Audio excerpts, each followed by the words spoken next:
अमावस्या. अमावस्येच्या रात्री 9 जबरदस्त टोटके एका रात्रीत भाग्य बदलणार. पण व्हिडिओ पाहण्या अगोदर महत्त्वाची सूचना. सदरच्या व्हिडिओमार्फत कोणत्याही प्रकारची अंधश्रद्धा पसरवण्याचा मुळीच उद्देश नाही. ज्यांना असल्या गोष्टी पटत नाहीत त्यांच्यासाठी हा व्हिडिओ मुळीच नाही. कृपा करून त्यांनी हा व्हिडिओ स्किप करावा आणि कोणत्याही प्रकारची कमेंट करू नये ही नम्र विनंती. ज्यांना असल्या गोष्टी पडतात, संकटात अडकलेले आहेत, करणीबाधा वाईट शक्तीमध्ये अडकलेले आहेत, भाग्य संपलेले आहे, संकटे संपता संपत नाहीत, चारी बाजूने संकटाने व्यापलेले आहे, खूप त्रास होत आहे, अमावस्या पौर्णिमा करणीबाधे सारखे वाईट गोष्टी घडत आहेत, घरातील प्रगती होत नाही, घरात आजारपण आलेले आहे, घरात कर्जबाजारीपणा आलेला आहे, भाग्य उजळत नाही, त्यांच्यासाठीच हा व्हिडिओ आहे. श्री बाळूमामा प्रसन्न, श्री हलसिद्धनाथ प्रसन्न, श्री गुरुदेव दत्त प्रसन्न. आज आपण पाहणार आहोत अमावस्येची विशेष रात्र. अमावस्येच्या रात्रीत केलेले टोटके उपाय तात्काळ कार्यरत होतात. यामुळेच आपल्या सर्वांचे भाग्य उजळण्यासाठी हा जबरदस्त टोटके, यातील कोणताही एक टोटका आपणास लागू होऊ शकतो. आवर्जून काळजीपूर्वक हा व्हिडिओ पहाच. पहिला टोटका आहे अमावस्येच्या रात्री 10 नंतर आपल्या जवळील नदीवर जाऊन 5 दिवे आणि 5 लाल फुले पाण्यामध्ये सोडायचे आहेत. दिवे प्रज्वलित करून त्यानंतर त्याच्या शेजारी फूल ठेवून अलगद पाण्यामध्ये सोडायचे आहेत. प्रणाम करायचा आहे, पायावर पाणी घ्यायचे आणि घरी यायचे आहे. हा अत्यंत कारगर टोटका आहे. यामुळे तुमच्यावर आलेली वाईट दशा तात्काळ त्या रात्रीपासून निघून जाण्यास सुरुवात होते. दुसरा टोटका आहे अमावस्येची रात्र लोक काळी जादू, करणीबाधा, वाईट शक्तीसाठी वापरतात. याचा परिणाम आपल्यावर सुद्धा होतो. यामुळे आपल्यावर, आपल्या घरातल्यांवर वाईट शक्ती, करणीबाधा, ब्लॅक मॅजिक यासारखे गोष्टी घडलेल्या असतात किंवा घडू शकतात. याचबरोबर घरावर सुद्धा वाईट शक्तीचा दोष निर्माण होतो. त्यामुळे घरात वादविवाद, कटकटी, नवरा बायकोंचे न पटणे, आजारपण यासारखी गोष्टी घडतात. तर यासाठी काय करायचं आहे, तर अमावस्येच्या दिवशी तिकाटण्यावरील भरपूर लाकडे गोळा करून आणायची आहे, छोटी मोठी, आणि ती रात्री 11:30 नंतर घरामध्ये देवघराच्या समोर छोटासा होम करून, हवन करून ती लाकडे त्यामध्ये जाळायची आहेत. तिकाटण्यावरीलच लाकडे घ्यायची आहेत.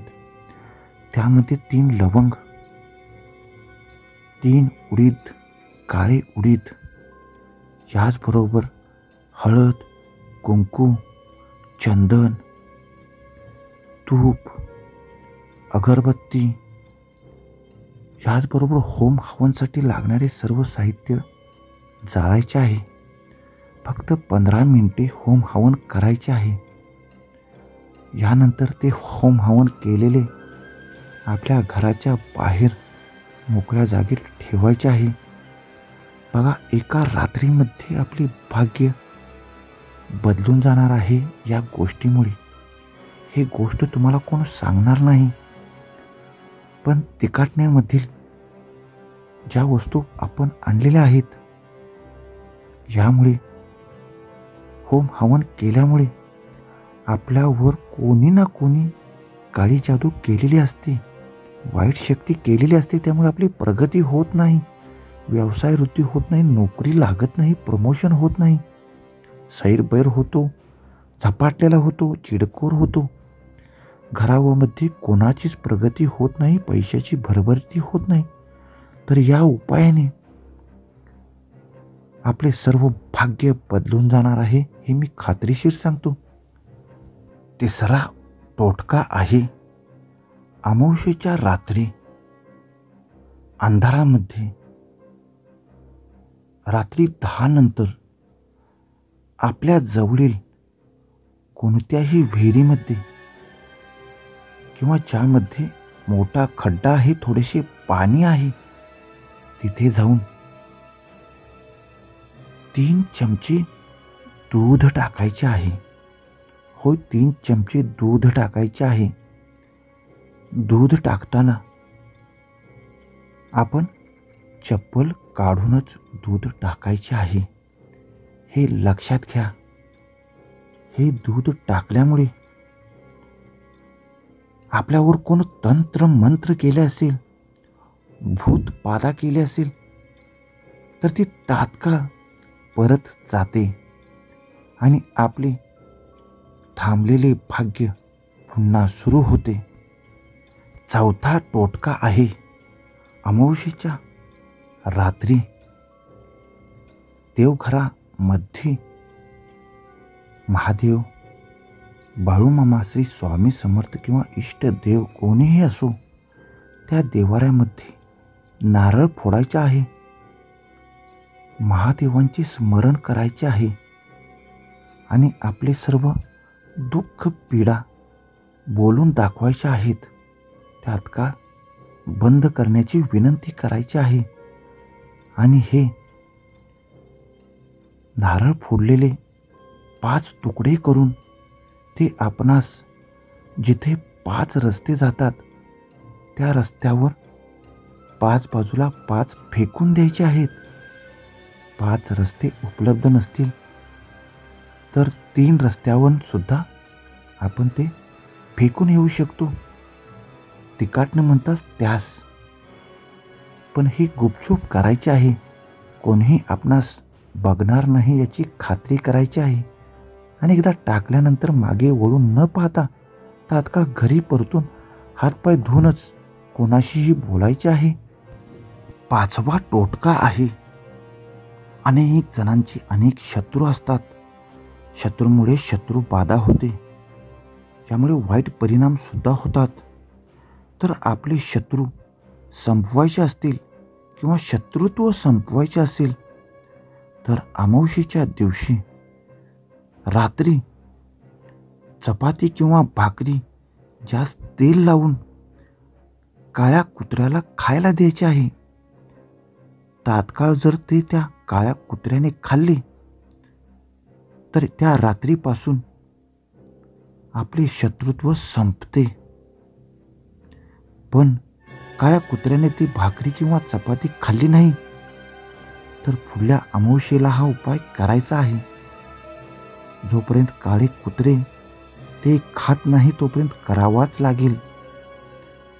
काळ्या कुत्र्याने ती चपाती किंवा भाकरी रोटी खाल्ली, त्या दिवसापासून त्या रात्रीपासून आपल्यावरील जो कोणी शत्रू असेल, समोरील असेल, छुपा असेल, तर ते शत्रुत्व संपते.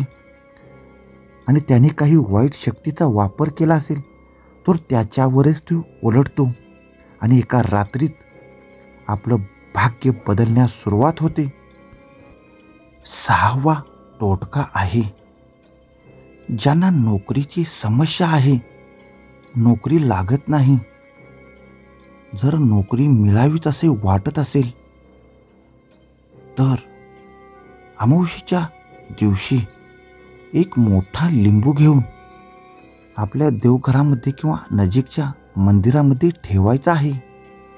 त्यानंतर संध्याकाळ झाल्यानंतर तो लिंबू 4 तुकडे करून आपल्या 7 वेळा ओवाळून ज्या ठिकाणी 4 रस्ते आहेत त्या 4 रस्त्यांवर 4 तुकडे फेकायचे आहेत आणि मागे न वळून पाहता घरी यायचे आहे. हातपाय स्वच्छ धुवायचे आहेत. बघा, त्या रात्रीपासूनच तुम्हाला फरक जाणवेल आणि नोकरीचा योग तात्काळ जुळून येईल. असा हा जालिम उपाय आहे. 7वा टोटका आहे जो तर आपलं भाग्यच बदलणार आहे.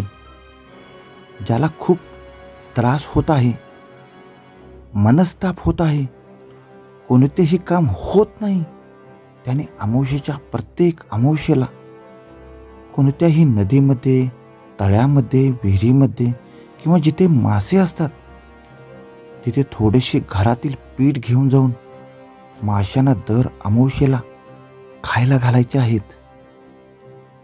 तात्काळ रिझल्ट देणारा हा टोटका आहे. ज्या क्षणाला आपण माशांना खायला घालतो पीठ, त्या क्षणापासून आपली संकटे, कष्ट यापासून आपणास मुक्तता मिळण्यास सुरुवात होते आणि ज्या कामात आपण हात घालणार ते काम यशस्वी होतेच. यामुळे आपले भाग्य बदलण्यास सुरुवात होते. 8वा टोटका आहे, अमावस्येच्या रात्री आपणास असा जालिम टोटका करायचा आहे ज्यामुळे आपणावर भूत प्रेत बाधा कोणी केली असेल तर ती तात्काळ निघून जाते. तर यासाठी आपणास स्मशानभूमीला जो रस्ता जातो त्या रस्त्याच्या तिकाटण्याला आपणास एक लिंबू त्याचे 3 तुकडे करून हळदी कुंकू लावून 11 वेळा उंबऱ्याच्या आत स्वतःला ओवाळून तो आपणास स्मशानभूमीकडे जो रस्ता जातो त्या रस्त्याच्या तिकाटण्याला 3 तुकडे टाकायचे आहेत. याचबरोबर आपणास भाकरी आणि चटणी त्या तिकाटण्यावर ठेवून तात्काळ मागे न पाहता घरी परतायचे आहे. हातपाय स्वच्छ धुतल्यानंतरच कोणाशीही बोलायचे आहे.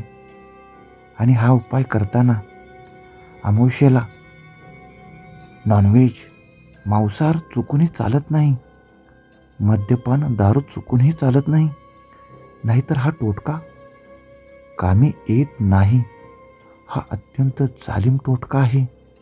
यामुळे आपल्यावरील जर कोणी वर्षानुवर्षे किंवा तात्काळ कोणी भूतबाधा केली असेल, भूत लागला असेल तर ते तात्काळ निघून जाते आणि त्या रात्रीपासून आपलं भाग्य चांगल्या पद्धतीनं बदलतं. आणि 9वा अत्यंत महत्त्वाचा टोटका आहे, आपल्या घराची प्रगती होत नाही, घरात कोणाला शिक्षणामध्ये, नोकरीमध्ये यश मिळत नाही, व्यवसायामध्ये नुकसान होते, नोकरी व्यवसायाबरोबरच जिथे आपण काम करतो तिथे अस्वस्थता होते, वरिष्ठ आपल्यावर रागावतात, चिडतात, मनस्ताप होतो. याचबरोबर दुकानाच्या धंद्याच्या ठिकाणी आपला धंदा कमी होतो, नुकसान होते. तर यावेळेस आपणास काय करायचे आहे, तर आपणास अमावस्येच्या दिवशी लाल रंगाचा धागा किंवा दोरा घ्यायचा आहे आणि देव्हाऱ्यासमोर बसून आपणास आपल्या इष्टदेवतांचे नामस्मरण करून हलसिद्धनाथांची, बाळूमामांची, स्वामी समर्थांची, श्री गुरुदेव दत्तांची, भोलेनाथांची किंवा जे आपण आपले कुलदैवत आहेत त्यांचे नामस्मरण 108 वेळा करायचे आहे. तो लाल धागा इतका मोठा घ्यायचा आहे की त्यास 108 गाठी बसल्या पाहिजेत आणि आपण 108 वेळा आपल्या इष्टदेवतांचे नामस्मरण करताना 108 आपल्या समस्या बोलायच्या आहेत. तुम्हाला सांगतो, खात्रीशीर सांगतो, त्या एका रात्रीत आपलं भाग्य बदलणार आहे. 108 गाठी बांधताना आपल्या समस्या इष्ट देवतांना समोर बोलून तो धागा आपल्याला आपल्या हातामध्ये बांधायचा आहे आणि आपल्या इष्ट देवताला प्रणाम करून आपल्या सर्व समस्यांचे निवारण करण्यास सांगायचे आहे. आणि शक्य झाल्यास जमल्यास बाळूमामांचे दर्शन घ्यावे, हरसिद्धनाथांचे दर्शन घ्यावे, इष्टदेवांचे दर्शन घ्यावे आणि हा धागा बांधलेल्या क्षणापासून आपल्यावरील सर्व समस्या निघून जाण्यास सुरुवात होतात. पण तुम्हाला सांगतो, आपण ज्या गाठी बांधतो त्या तात्काळ 1 महिन्यात समस्या निवारण होत नाहीत, पण त्यातील समस्या हळूहळू प्रत्येक अमावस्येला हा टोटका केल्यानंतर संपुष्टात येतात. हे काळजीपूर्वक लक्षात ठेवा. आणि यापैकी कोणता टोटका आपणास लागू पडला हे कमेंटमध्ये आवर्जून सांगा. आणि असेच नवनवीन व्हिडिओ पाहण्यासाठी माझ्या मी कोल्हापूरकर अवधूत पोळ या यूट्यूब चॅनलला अजूनही सबस्क्राईब केलं नसेल तर सबस्क्राईब करा, लाईक करा आणि शेअर करा, जेणेकरून ज्यांना असल्या समस्या आहेत त्यांना त्यांच्या समस्यांचे घरात बसून निवारण होईल.